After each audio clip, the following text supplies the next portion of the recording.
Hello dear students. आज मैं Mishra sir Kashi Hindi संस्थान में आप लोगों का स्वागत करता हूं। ध्यान देने की बात है, आज मैं दिनकर जी की एक प्रसिद्ध कविता जो बहुत ही महत्वपूर्ण कविता है, स्वर्ग बना सकते हैं, स्वर्ग बना सकते हैं पर व्याख्या में प्रस्तुत करूंगा। पहली बात तो यह ध्यान दें, स्वर्ग बना सकते हैं कविता का पाठ वाचन कैसे करें, इसको मैंने कई अवतरण में बांट दिया हूँ। पहला अवतरण यह है, धर्मराज यह भूमि किसी की नहीं कृत है दासी, है जन्मना समान परस्पर इसके सभी निवासी।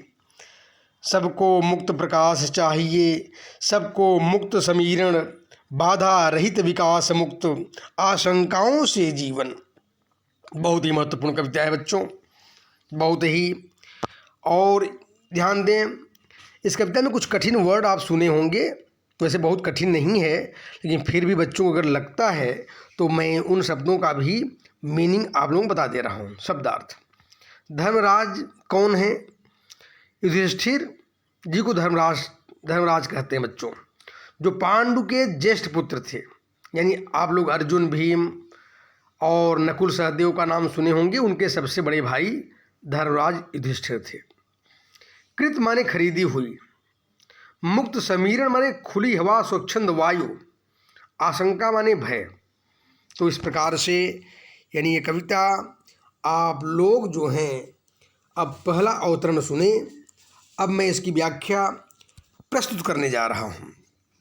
ध्यान दें, यह कविता जो है, यह कविता दिनकर जी की प्रसिद्ध रचना कुरुक्षेत्र। दिनकर जी इतने बड़े राष्ट्रवादी थे और इनकी कविताओं में इतिहास, अध्यात्म, राष्ट्रीयता सबका सुंदर समावेश हुआ है। तो आख्यान कविताओं के माध्यम से, पौराणिक कविताओं के माध्यम से देश की वर्तमान समसामयिक समस्याओं का इतना सुंदर निराकरण दिनकर जी ने किया है। जितना सुंदर दिनकर जी ने किया है शायद किसी कवि ने वर्तमान जगत में कर पाया हो। तो ध्यान देने की बात है, महाभारत के प्रकरण से वर्तमान समसामयिक जो समस्याएं हैं, जो परिस्थितियां हैं, उसका सुंदर अवलोकन यहाँ पर किया है। तो ध्यान दो, कुरुक्षेत्र, कुरुक्षेत्र जानते ही हैं आप, बहुत महत्वपूर्ण स्थान है। कुरुक्षेत्र के मैदान में ही, कुरुक्षेत्र के मैदान में ही महाभारत का संग्राम हुआ था। और यह महाभारत का संग्राम आज का जैसे वर्ल्ड वार होता है, वर्ल्ड वार जैसा था बच्चों। यानी यह महाभारत किसके बीच में लड़ा गया था? याद रखें, पांडुपुत्र पांडवों के बीच और धृतराष्ट्र पुत्र, यानी धृतराष्ट्र पुत्र जो कौरव दल थे, कौरव में सबसे बड़े भाई दुर्योधन, यानी इस तरह से दो पक्षों के बीच में यह महायुद्ध हुआ, महासंग्राम हुआ, महाभारत हुआ बच्चों। तो बहुत बड़ा युद्ध है। तो उस युद्ध में जब लगभग कौरवों का विनाश हो गया और पांडव जो हैं वह भीष्म पितामह के पास पहुंचते हैं, भगवान श्री कृष्ण भी थे वहाँ पर साथ में। तो धर्मराज युधिष्ठिर उनको जब प्रणाम करते हैं भीष्म पितामह जी को, तो भीष्म पितामह जी ने शासन करने के नियम बता रहे हैं। यानी हे धर्मराज युधिष्ठिर, अब आप तो हस्तिनापुर के सम्राट लगभग निश्चित हो चुके हैं, अब आप सम्राट बनने जा रहे हैं। दिस मेरी प्यारी हस्तिनापुर को, जिसको मैंने बड़ा संभाल कर रखा हूँ, कैसे शासन करेंगे? यानी राजा होते हुए पर भी कैसे जनतांत्रिक मूल्यों का, जनता के विचारों को, जनता के जो मूल अधिकार हैं, कैसे आपको देना है, उसका सुंदर मूल्यांकन किया है।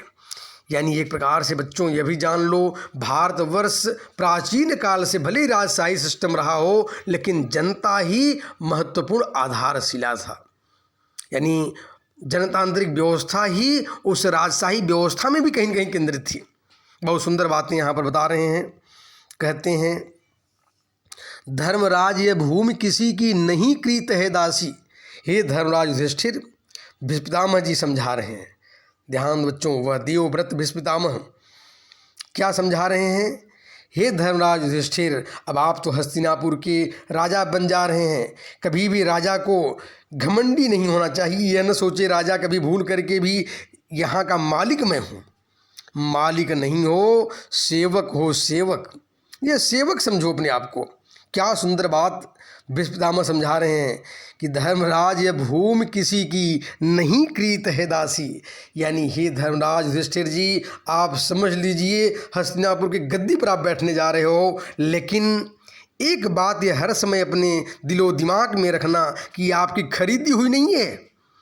यह हस्तिनापुर आपका अपना नहीं है। आप खरीदा हुआ अपना मत सोचिए कि मैं रजिस्ट्री करा लिया हूँ हस्तिनापुर का, मैं परमानेंट शासक बन गया। यानी जिसको कहते हैं बपौती शब्द का प्रयोग करते हैं कि आप अपना बपौती मत समझिए, हेरिटेरी मत समझिए, मैं परमानेंट शासक हूँ। क्या सुंदर बातें हम बता रहे हैं। है जन्मना समान परस्पर इसके सभी निवासी। यहाँ पर एक बात जान लीजिए, सभी नागरिक, जितने भी नागरिक हस्तिनापुर के हैं, वे समान रूप से संसार में इस हस्तिनापुर में जन्म लिए हैं और सभी लोग समान रूप से मरते हैं। सबका समान अधिकार है इस हस्तिनापुर का। क्या सुंदर बात बता रहे हैं। यानी मानो भीष्म पितामह जी जो समझा रहे हैं यहाँ पर धर्मराज युधिष्ठिर को, जनतांत्रिक मूल्यों की व्याख्या कर रहे हैं। किस तरह से सभी जनता को समान रूप समझना है। इसके सभी निवासी, सबको मुक्त प्रकाश चाहिए, सबको मुक्त समीरण। जनता के यानी प्रत्येक जनता को, प्रत्येक नागरिक को जब आप हस्तिनापुर में गद्दी पर बैठेंगे तो सबको मुक्त प्रकाश, यानी सबके जो मूलभूत जो आवश्यकताएं हैं सबको चाहिए। यानी सबके लिए प्रकाश की व्यवस्था, सबके लिए स्वच्छंद वायु की ज़रूरत, यानी सबको पर्यावरण शुद्ध मिलना चाहिए मूल रूप से। यानी पर्यावरण पर सबका समान अधिकार है। बाधा रहित विकास, मुक्त आशंकाओं से जीवन। बाधा रहित विकास, ऐसा विकास जिसमें कोई बाधा न हो।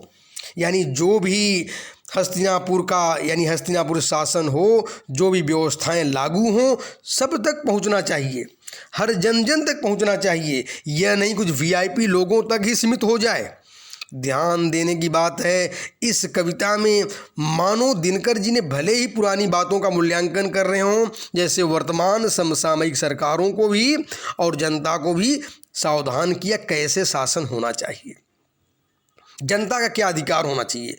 मुक्त आशंकाओं से जीवन, यानी आशंकाओं से मुक्त, कोई भय नहीं हो, कोई डर नहीं हो जनता में, डरा कर शासन मत करो। यानी एक प्रकार से इस राजशाही व्यवस्था में भी जनतांत्रिक मूल्यों को प्रतिष्ठित करने का कार्य यहाँ पर रामधारी दिनकर जी ने भीष्म पितामह के माध्यम से कराने का प्रयास किया। एक बात और भी जान ले मेरे प्यारे बच्चों, यह कविता तो यानी उस समय दिनकर जी लिखते हैं जब देश नया नया आज़ाद हुआ था। मानो यह बातें यानी भीष्म पितामह के माध्यम से दिनकर जी कह रहे हों। उस समय जो भारतीय प्रधानमंत्री थे, भारतीय प्रधानमंत्री को समझा रहे थे कि किस तरह से शासन करना चाहिए, किस तरह से जनता का जो मूलभूत आवश्यकताएं हैं, जो उनके मूलभूत जो अधिकार है, सब कुछ मिलना चाहिए। शुद्ध वायु, जल, पानी पीने के लिए सब कुछ मिलना चाहिए। मूलभूत जो आवश्यकताएं हैं, सरकार का महत्वपूर्ण दायित्व होता है कि उनको सरकारें पूरा करें। कितनी सुंदर ढंग से ऐतिहासिक, आध्यात्मिक और समसामयिक जो वर्तमान समस्याएं थी देश को, उसको एक साथ सामंजस्य स्थापित करने का सुंदर प्रयास किया। इस तरह से अब हम दूसरे अवतरण की ओर आगे बढ़ रहे हैं इस कविता में। ध्यान देने की बात है, कैसे पढ़ें। लेकिन विघ्न अनेक भी इस पथ पर अड़े हुए हैं, मानवता की राह रोक कर पर्वत अड़े हुए हैं। न्यायोचित सुख सुलभ नहीं, जब तक मानव को चैन कहाँ इस धरती पर, तब तक शांति कहाँ इस भव को। धन्य हो रामधारी दिनकर। क्या सुंदर बातें यहाँ पर समझा रहे हैं कि लेकिन विघ्न अनेक भी। ध्यान देने की बात है मेरे प्यारे बच्चों, कुछ दो एक कठिन वर्ड आए होंगे, मिले होंगे आप लोगों को, मेरे जो मैं पाठ वाचन कर रहा हूँ उसमें कुछ दिक्कतें आई होंगी। विघ्न माने बाधाएं, या अड़चन, रुकावट, जिसको इंग्लिश में कहते हैं इंटरप्शन। न्यायोचित माने न्याय के अनुसार, और सुलभ माने आसानी से प्राप्त, भव माने संसार या जगत। इस प्रकार से आगे व्याख्या अब आप लोग मन लगा करके सुनेंगे, ध्यान से सुनोगे आप लोग। यहाँ पर राष्ट्र कवि रामधारी दिनकर जी यानी कुरुक्षेत्र के मैदान में, यानी कुरुक्षेत्र नामक पुस्तक से उन्होंने जो लिखा है उससे कविता ली भी गई है। तो रामधारी दिनकर जी कहते हैं कि भीष्म पितामह जी धर्मराज युधिष्ठिर को शासन के संबंध में कुछ नीतियां समझा रहे हैं। क्या कहते हैं कि लेकिन विघ्न अनेक भी इस पथ पर अड़े हुए हैं। यानी जीत तो पांडवों की हो गई, ये तो निश्चित है। आप तो यहाँ के शासक बनने जा रहे हैं, यानी भीष्म पितामह जी कर रहे हैं धर्मराज युधिष्ठिर को, अब आप शासक बनने जा रहे हैं, इसमें कोई दो राय की बात नहीं है। लेकिन एक बात जान लेना, शासक बनने के बाद में बहुत सी बाधाएं हैं, इस पथ पर अड़े हुए हैं। यानी आप विकास के कार्य जब करने जाओगे, जब उत्तरदायित्व को संभालोगे, तो बहुत सारे बाधाएं हैं, उन बाधाओं को आपको दूर करना होगा। चाहे राजा हो, चाहे प्रधानमंत्री हो, जब किसी उत्तरदायित्व को निभाता है तो बहुत सारे विकास के कार्य करने पड़ते हैं, और विकास के कार्य में बहुत सारी बाधाएं होती हैं, उन बाधाओं को दूर करना है। मानवता की राह रोक कर पर्वत अड़े हुए हैं। यानी मानवता के कार्य में, परोपकारी कार्य में पर्वत रूपी तमाम बाधाएं, पर्वत रूपी तमाम भारी भरकम बाधाएं अभी भी व्याप्त हैं, बहुत सारी समस्याएं हैं। ये बात समझा रहे हैं कौन? याद रखें, भीष्म पितामह जी युधिष्ठिर को समझा रहे हैं। न्यायोचित सुलभ नहीं जब तक मानव को, यानी न्यायपूर्ण अधिकार जब तक हर जनता को, हर नागरिक को नहीं प्राप्त होगा, तब तक जो है चैन कहाँ धरती पर, तब तक शांति कहाँ इस भव को। यानी इस धरती पर चैन नहीं होगा, शांति स्थापित नहीं हो पाएगी। अगर शांति की स्थापना करना चाहते हैं, हर जन जन को सुखी बनाना होगा। यानी शासन का जो व्यवस्था है, जो सुविधाएं हैं, वह हर जन जन तक पहुंचना होगा। जैसे मानो दिनकर जी ने धर्मराज युधिष्ठिर और भीष्म पितामह के बीच जो वार्तालाप हो रहा है, उसके माध्यम से मानो वर्तमान समय की जो परिस्थितियां हैं, जो भारत ने जनतांत्रिक मूल्यों को अपनाया है, उसके बारे में भी अपने विचारों को, अपने राय को दे रहे हैं। उस समय के भारतीय प्रधानमंत्री नेहरू जी थे। नेहरू जी को जैसे कुछ परोक्ष रूप से परामर्श दे रहे हैं, डायरेक्ट रूप से परामर्श नहीं दे रहे हैं, क्योंकि डायरेक्ट रूप से परामर्श देना तो संभव नहीं था किसी प्रधानमंत्री को। तो जैसे हमारे भारतीय प्रधानमंत्री को, भारतीय सरकार को यह समझा रहे हैं कि हर जन जन तक यानी सुराज्य और स्वराज्य की जो कल्पना है वह जन जन तक पहुंचनी चाहिए। और जब तक हर जन जब तक सुखी नहीं होगा, तब तक मानवता पल्लवित और पुष्पित नहीं होगी, और जनतांत्रिक मूल्यों का विकास नहीं हो पाएगा, और देश में शांति की स्थापना भी नहीं हो पाएगी। बड़े सुंदर तरीके से दोनों बीचें, राष्ट्रीय विचार और आध्यात्मिक और जो ऐतिहासिक विचार है, उन सब का समावेश करते हुए आगे बढ़ रहे हैं। आगे ध्यान दें, अब हम तीसरे नंबर अनुच्छेद में पहुंच रहे हैं। ध्यान दें, पहली बात तो कैसे पढ़ें कविता का पाठवाचन कैसे करें। तीसरे नंबर भाग को, जब तक मनुज का यह सुख भाग नहीं सम होगा, समित न होगा कोलाहल, संघर्ष नहीं कम होगा, उसे भूल वह फंसा परस्पर, ही शंका में भय में लगा हुआ केवल अपने में और भोग संचय में। इस तरह से पाठवाचन की प्रक्रिया समाप्त हुई। अब कुछ कठिन शब्द दो एक सुने होंगे, उसके बारे में भी मैं बता दे रहा हूँ, उसका मीनिंग क्या होगा। सब माने समान रूप से, जिसको इक्वलिटी की बात करते हैं आप लोग। और समित माने शांत, यानी शांत हो जाना, रुक जाना। कभी कभी नष्ट होने के भी रूप में लगाते हैं। परस्पर माने आपस में, और भोग संचय माने भोग विलास में या भौतिक सुखों को इकट्ठा करने में, भौतिक संसाधन को इकट्ठा करने में। इस तरह से अब मैं व्याख्या की प्रक्रिया पूरी कर रहा हूँ, ध्यान सुनो।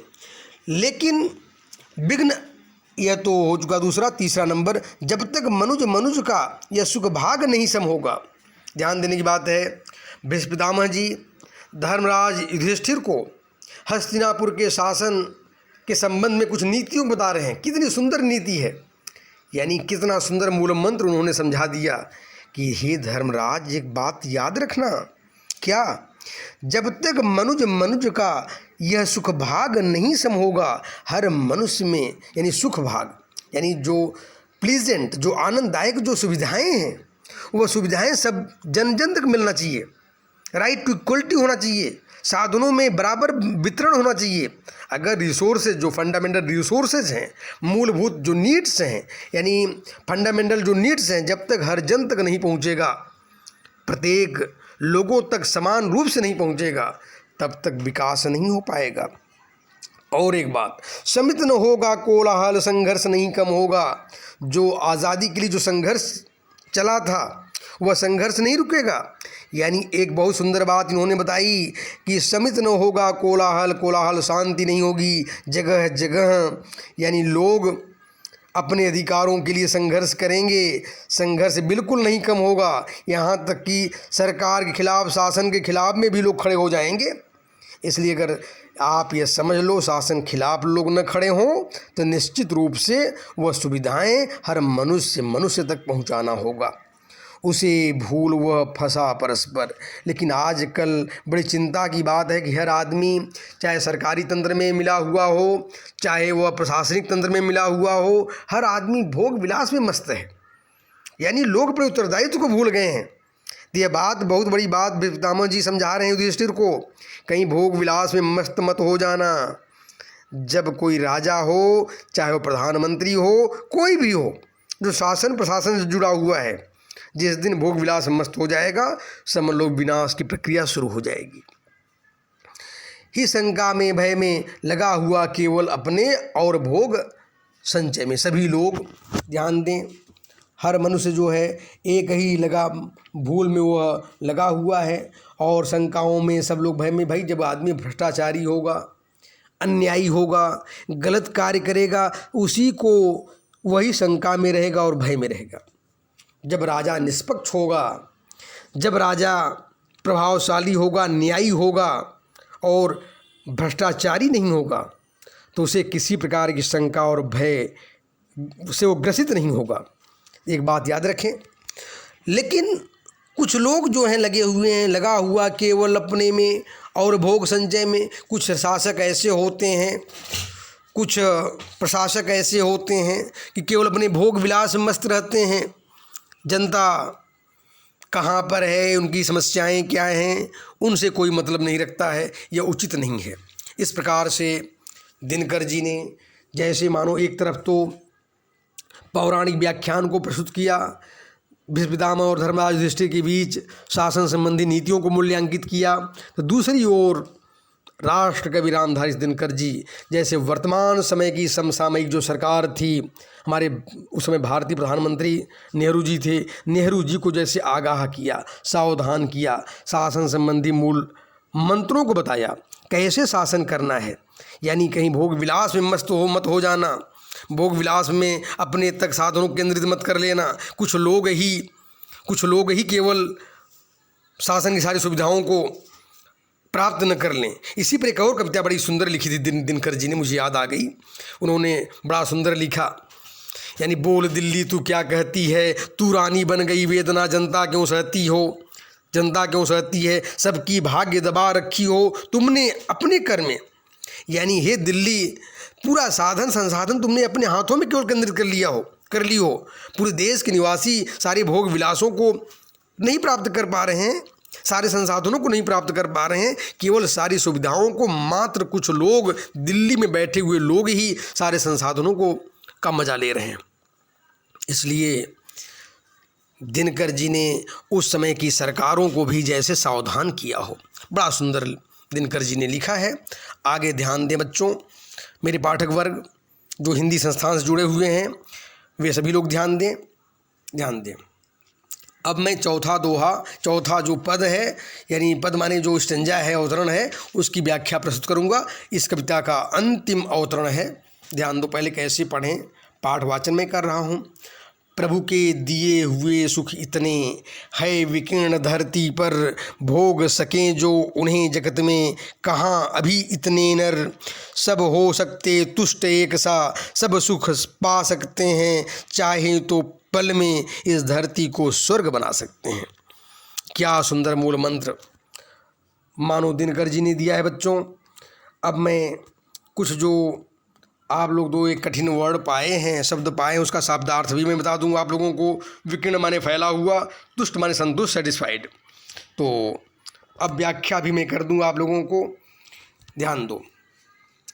यानी यहाँ पर हमारे भीष्म पितामह जी वे समझा रहे हैं धर्मराज युधिष्ठिर जी को, कितनी सुंदर बातें समझा रहे हैं कि हे धर्मराज युधिष्ठिर, अब आप तो शासक बनने जा रहे हो। हस्तिनापुर में, हमारे देश में बहुत सारी सुख सुविधाएँ हैं, बहुत सारे रिसोर्सेज हैं। सारे रिसोर्सेज हर जनता तक पहुंचना चाहिए। ये मत सोचो कि इतनी जनसंख्या है, सारे लोग सुख हो सकते हैं हमारे संसाधन को पा करके।